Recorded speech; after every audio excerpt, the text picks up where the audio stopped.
I'm Diane Sayre. I'm one of 6 LaRouche Democrats running for U.S. Congress, and I'll be running in the state of New Jersey.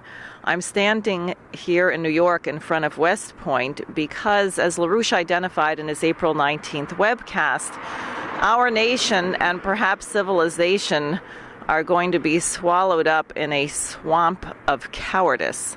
In the United States, the cowardice emanates from the top, the U.S. Congress, and then beneath that, the state legislators and the local officials. And then on the level that's most important, perhaps, to the functioning of a republic, the population, all of whom have so far refused to act to demand that the single most important measure, the reinstatement of Franklin Roosevelt's 1933 Glass-Steagall Act, occur immediately so that our nation is prepared to handle the crises that are now facing it.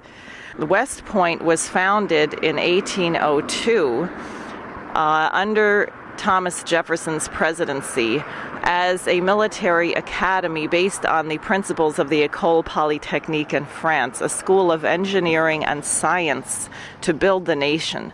And it was the graduates of West Point that built the canal system that expanded our reach westward and ultimately the Transcontinental Railroad. The crises that our nation are facing right now are twofold. One, the economic collapse.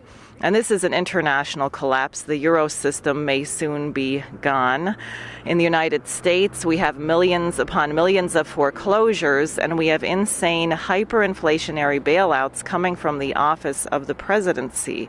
So the price of food is out of control, the price of housing and energy is out of control, and our cities and our states face disintegration as the first responders, firefighters, police are laid off in droves as the situation of the population becomes ever more desperate.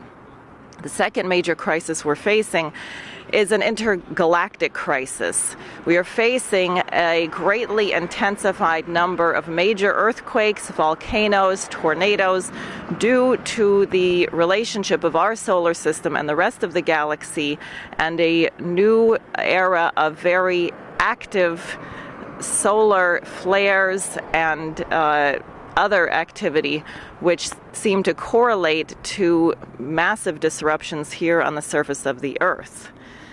In that context, you might want to reflect on what the United States would look like if there were to be a Category 9 quake or greater.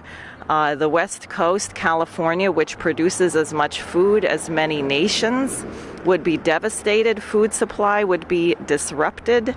If you had a similar Category 9 quake in the New Madrid zone where you have the Tennessee Valley, we learned recently that a study was done and only one bridge in the entire Tennessee Valley region even passed inspection, and that was not under earthquake conditions. So an evacuation of that area would be completely impossible.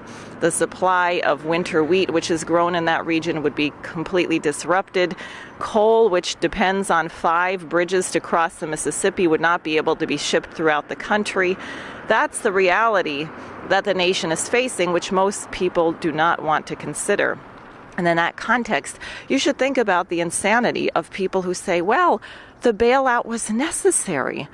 Really, it was necessary to make sure that the employees of Goldman Sachs and AIG, based in London and Wall Street, got those $1 million Christmas bonuses for ripping up the country while we laid off and destroyed our own cities and states.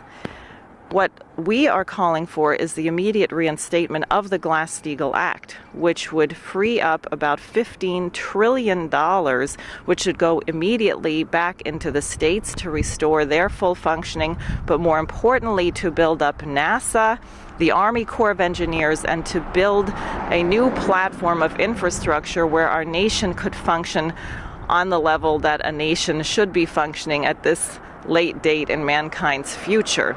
That alone would allow us to be able to address the crises that are facing us.